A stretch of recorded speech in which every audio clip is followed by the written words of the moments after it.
Welcome to TechMuze, a netcast designed to educate and inspire your musical creativity through tech, both technology and technique. Please visit techmuse.ca for show notes and more.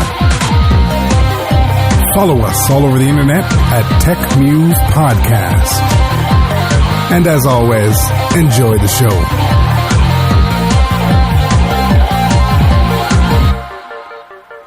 Welcome back to another episode of TechMuze. This is episode 9, May 27th, 2011.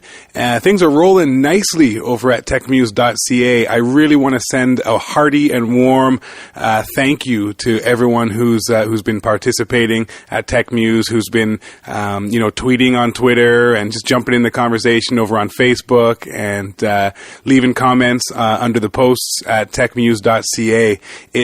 That's really what I do this for, is to try to build a bit of a community, try to build a bit of an audience around music production. That's what we talk about here on TechMuze, and that's what I assume you all are interested in. The community is really starting to pick up, and I just wanted to say thanks about that. I really appreciate it. The other thing I wanted to mention is just sort of in line with that is I spent a few days last week composing a little bit of an ebook, more of a booklet, I suppose. It's not very long. It's a pretty simple read, entitled 5 Simple Ways to Make Money with Your Home Studio. It's an idea that I had been tossing around in my head as perhaps something that people might find interesting. Little simple ideas that a lot of times go missed because maybe they're just too simple of an idea, but they're ways that I've actually been able to monetize my own home studio.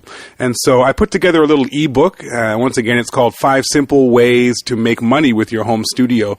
And just as a way of saying thanks to those who are participating in the TechMuze community, I'm going to offer it up for free to you guys. So just go to techmuse.ca. It's www.techmuze.ca. And you'll notice on the right-hand side of the landing page there is a picture of a book, a picture of the book 5 Simple Ways to Make Money with Your Home Studio. Just click on that and join the TechMuze mailing list, and I'll email you a copy of that book. You can check it out, and hopefully that will help you finance that new piece of gear you've been eyeballing. Another thing that I've been up to over the last couple of weeks is I stumbled upon an interesting educational type experience that I thought I'd share with you guys. The Home Studio Corner, you've heard me talk about Joe Gilder. He's a buddy of mine. He does a lot of good work and dishes out a lot of good tips over at the Home Studio Corner. He has a course that he's put together called Mix With Us. I've mentioned it before, either on the podcast or in blog posts. And since then, I've had an opportunity to check it out. And I want to tell you that this is, depending on where you're at in terms of your learning curve, I suppose, this is something that I think you'll find extremely valuable. I've been working through the first couple of weeks of the program. Basically what it is, it's a 10-week course where Joe takes you through in depth through the entire mix of his last record, which is fascinating. I mean, back in the day, I remember as I was coming up in terms of becoming an audio engineer and a mixer, what I would have given to be able to just sit beside the engineer and not only watch what decisions are being made and kind of have the opportunity to extrapolate for myself the lessons, but to actually have him stop the mix for a second and explain to me in great detail what's going on, why he's making this decision, why am I boosting this frequency and cutting that frequency, and why do I adjust the compressor this way or that way, and then hit play and demonstrate to you A and B, the difference between, with the process and without the process, and what a valuable experience that would have been. And when I heard about Joe's Mix With Us course, I thought, because he describes it as that, and I thought, well, this is fascinating. Let's check this out. Now, I've been mixing for a while, and I'm of the belief that you can never stop learning. You can always learn from anything, even if all you learn is what not to do, that's learning just the same. However, Joe happens to be very good at what he does. And so anyway, he's put together this course called Mix With Us. And if you go over to techmuse.ca under this post, under episode 9, TechMuze episode 9, I'm going to post a link to this course, and you can sort of check it out and read a little bit about it to see what you think. But it's basically a 10-week course, and each week what he does is he gives you a high-def video, an hour and a half, couple hours long, of an explanation walking you through exactly what he's done in a particular song and in a particular mix. And there's 10 songs on the record, so each week he's actually walking you through the decisions behind a different tune. So you really get a great deal, a sort of a broad spectrum of experience as to, how do I treat a tune that's just sort of acoustic and, shaker and vocals? And then how would I treat a tune that has big drums? I want big drum sounds in it and a full band mix and et cetera, et cetera. So you really get to experience the full gamut of the mix experience, at least from Joe's perspective. Of course, your tastes may vary. You may prefer to treat an instrument slightly differently than he's done, but nonetheless, you're able to really get your mind around the concepts.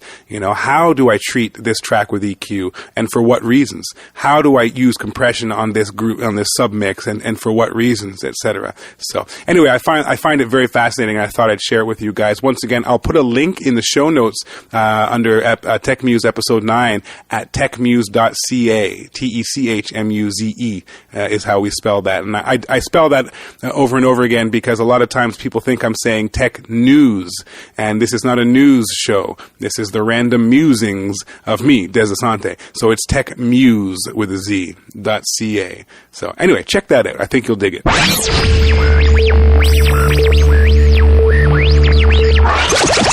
In the tech do's portion of the show this week, I wanted to share with you all a tip or a technique or sort of way of approaching your audio that was absolutely revolutionary for me when I first learned about this concept.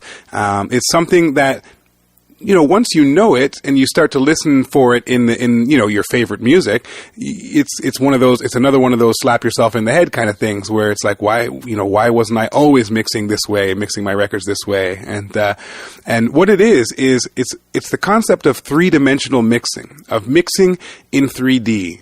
What does that mean? I mean, you've only got two speakers. You've got left and right, and everyone knows, okay, well, that's one dimension. You can pan something to the left and you can pan something to the right, and that's pretty simple to grasp and pretty self-explanatory. And I'm sure even from day one, we've all been playing with that technique and that, working along that dimension. But, unbeknownst to me at the time, there is actually a way using the science of psychoacoustics, which is basically just how the mind perceives sound and the way the brain interprets things like directionality and distance. If you think about it, yes, okay, we've only got two speakers, left and right, but pause for a second and realize, wait a second, we've only got two ears, a left one and a right one. Yet, if you close your eyes, you can hear a sound and you can tell roughly which direction it's coming from, roughly how far away it is, you can also imply certain things. The mind makes these calculations of things like, roughly how big the space is that I'm standing in. If someone blindfolded you and walked you into a room and closed the door and then made a sound in that room, or you started speaking in that room, you could gauge roughly the size of the room, roughly how high the ceiling is, roughly which direction these sounds are coming from, despite the fact that you only have two ears.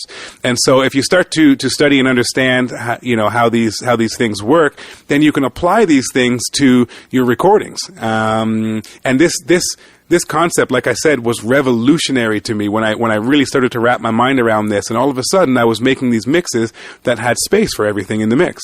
And isn't that the goal? I mean, if you've got 24 tracks of audio, you need to somehow figure out a strategy of how to make all of those tracks, be heard. How can they all